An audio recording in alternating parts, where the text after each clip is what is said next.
يلا يا بنا، احنا ماشيين انا والبنات، هنروح كده عند ماما شوية اما انت تروح الشغل وتيجي. تمام ماشي، مفيش مشكلة. يلا يا ندى، جيستي؟ طب روحي نادي لاختك وحصلوني. طيب يا ماما. وانا كمان كده جهزت امشي بقى. قومي يا حاجة عشان ولادك وبناتهم جايين دلوقتي. والله احفادي الغليل ما شفتهمش من زمان. انت هتلاقيهم كانوا مشغولين عشان الدراسة. ايه ده؟ الباب بيخبط، تعالى كده اما نشوف. وحشتوني يا حبايبي. عاملة ايه تيتا؟ تيتا وحشتيني. زمان خالتكوا كانوا كرمة جايين دلوقتي. ادخلوا يا ولاد سلموا على جدكم عما هم يجوا، انا استناهم هنا.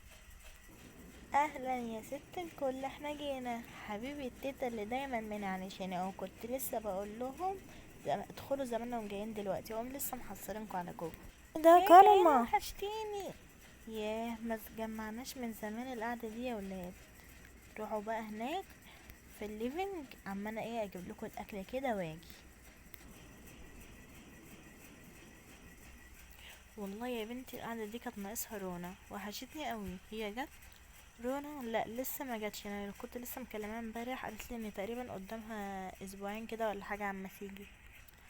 ربنا يجيبها بالسلامه. انت مش قلتي لي يا بنتي يوم الجمعه اللي فاتت ان انت هتيجي تباتي معايا؟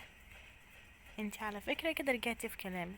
لا يا كرمه، انت عارفه ان انا مستحيل ارجع في كلامي، بس انت عارفه طبعا ان احنا لما رجعنا من تركيا لقينا بيتنا اتسرق والكلام ده. انا ما قلتلكيش؟ انت ما جيتيش لسه ليه؟ شفت الفيلا بتاعتنا؟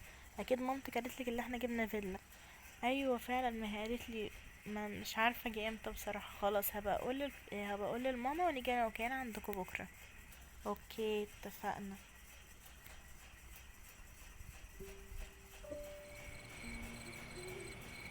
اه انا عارفه ان هي بتبقى زياره مره في السنه. انتوا هتيجوا النهارده وترجعوا تضحكوا عليا وتقولوا لي انتوا هتيجوا الجمعه الجايه وفي الاخر مش هتيجوا. كنت عايزه بعد المقلسه اللي قلستيها عليا النهارده تيجوا تاني. ليه يعني يا بابا؟ ماما بتهزر معاك. ايوه فعلا يا بابا، بس ان شاء الله هنكون عندكم هنا كل جمعه. ماشي، ياك تصدقوا في كلامكم. ماما هو احنا ليه ما عندناش بيت كبير قوي زي ده؟ يا حبيبتي ربك بيرزق. ما هو ابوكي المتنيل على عينه ده، هو لو كان اشتغل زي ما انا قلت له. بس يشتغل ليه؟ هو فضل قاعد لحد ما اتطلقت منه. ها.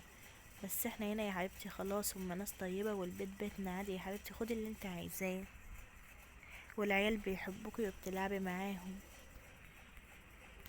اه فعلا يا ماما، يعني اخد اللي انا عايزاه؟ اخد ايس كريم من اللي بره ده عادي؟ ايوه يا حبيبتي روحي خدي عادي. ويلا سيبيني اكمل شغلي يا حبيبتي. يا ترى اخد بطعم ايه؟ شكل ابوكو لسه مجاش من الشغل. ايوه فعلا يا ماما. ازيك يا فاطمه يا حبيبتي؟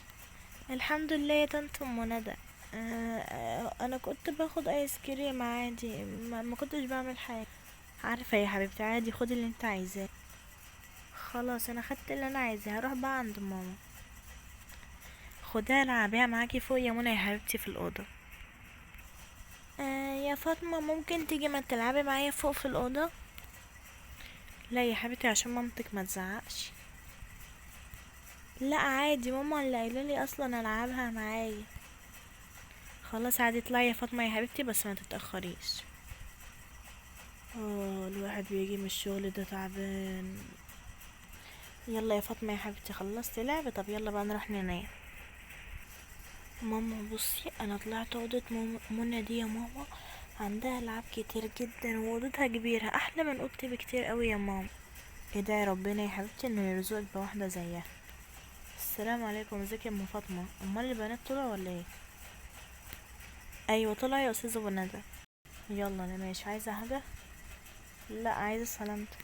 طب خلي بالك على البنات، يلا مع السلامه. اما اروح انا بقى اصحي البنات. شوف المعفنه نايمه بنص بكم برضه وما سمعتش الكلام. يلا يا حبيبتي البسي جاكيت وتعالي اغسلي وشك. ندى. يا ربي هلبس ده عشان دون يعتبر اصلا بيتي، ومش بحب اخرج بيه. ونسيت الاستاذ شبشب كمان. ماما هو انتي تطبخوا لهم ليه؟ هما ما بيجوش يطبخوا لنفسهم ليه؟ ايه ده؟ امال هما جايبيني ليه يا حبيبتي وبيقبضوني فلوس ليه؟ مش عشان نطبخ لهم ونروق لهم؟ يلا يلا خدي يا حبيبتي ده دون لمنى. عشان هي الوحيدة اللي ما فطرتش معاهم الصبح. ماشي. اما اكنس بقى هنا. يا ربي فين البتاع اللي ماما كانت بتقول عليه مخدر الفيران ده؟ راح فين؟ معرفش، بس البتاع ده ريحته وحشه، احط لها فيه بقى وخلاص. اعينه هنا تحت الترابيزه واروح بسرعه.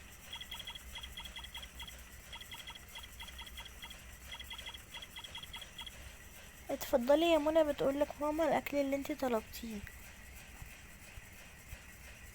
شكرا يا فاطمه. بسم الله. اتفضلي يا طنط فاطمه الطبق.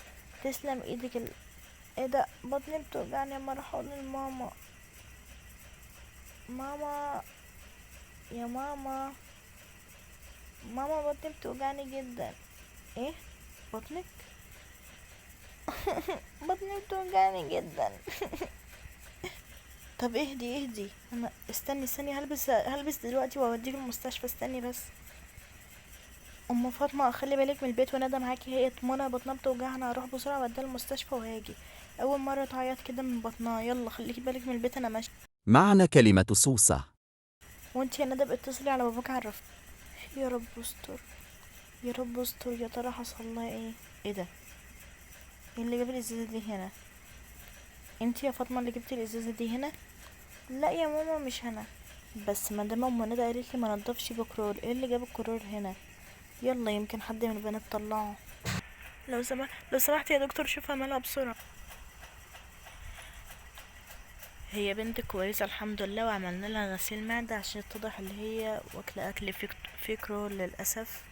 فانتوا لازم تراجعوا الاكل قبل ما تاكلوه، لان دلوقتي بدل الاكل فيه كرول يبقى اكيد باقي الاكل اللي في البيت فيه كرول، فانتوا لازم تراجعوه عشان ما ينفعش، لان النسبه اللي اتحطت لها في الاكل نسبه كبيره، ومش عارف هي ازاي ما حسيتش بطعمه بصراحه. تمام ماشي يا دكتور، اقدر اخدها ولا ايه؟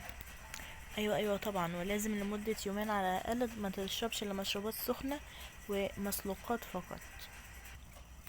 ايه ده؟ شكلهم جم. تعالي يا فاطمه، شكلهم جم. الدكتور قالك ايه يا ماما وطلع مالها؟ طمنيني يا مدام ام ندى. الدكتور قال ان هي طلعت واكله اكل فيه نسبه كرور عاليه. وانتي يا ام فاطمه لما انتي بتعملي الاكل ما بتاخديش بالك من اللي بيتحط فيه ليه؟ يعني دلوقتي لما هي كان جرالها حاجه وفضلت تاكل منه، ولو كنت عملت كميه اكبر وكانت كلتها كان الله اعلم ايه اللي حصل. دلوقتي انا مش عايزه اقطع عيشك ولا عايزه اعمل حاجه، بس لو الغلطه دي اتكررت تاني. لا تتكرر تاني ايه؟ ده انا ممكن بصي اكون حبساكي، عشان انا ولادي عندي خط احمر، ومش هعرف ابوهم عشان ايه، عشان ممكن يعمل معاكي مشكله، وهقول له ان منى تعبانه شويه وخلاص بسبب البرد. كرول؟ والله يا منى ده ما استخدمت اصلا الكرول من يوم ما انت قلتي لي منعيه، ومن اول يوم جيت هنا انت قلت لي منعيه، وانا عاينه الازازه بقالي من يوم ما جات، ومش عارفه انا اللي لقيتها اصلا دلوقتي محطوطه تحت الترابيزه اللي في المطبخ، مش عارفه مين اللي حطها. بصي يا فاطمه، انا فهمت كل حاجه لما هي قالت كرور. انت اللي حاطه لها الكرور في الاكل يا فاطمه؟ لا لا مش انا يا ماما. انطقي وقولي الحقيقه، انا عرفت كل حاجه لانك انت اصلا لما قلتيلي مش انا اللي خرجتها كنت متوتره، والوقت كمان متوتره. ما هو بصراحه يا ماما انا كنت متضايقه منها عشان هي عندها كل حاجه وحشه كل حاجه حلوه، وانا عندي كل حاجه وحشه. يا حبيبتي احنا لازم نحمد ربنا، واللي انت عملتيه ده كان ممكن يشتغل معانا النعمه اللي احنا فيها دلوقتي اصلا. يعني دلوقتي لو هي عرفت اللي انت اللي حاطه لها القرار اكيد هتقطع عيشنا من هنا يا حبيبتي. خلاص يا ماما انا هحبها ومش هعمل كده تاني وهحمد ربنا. ايوه كده يا حبيبتي جدع.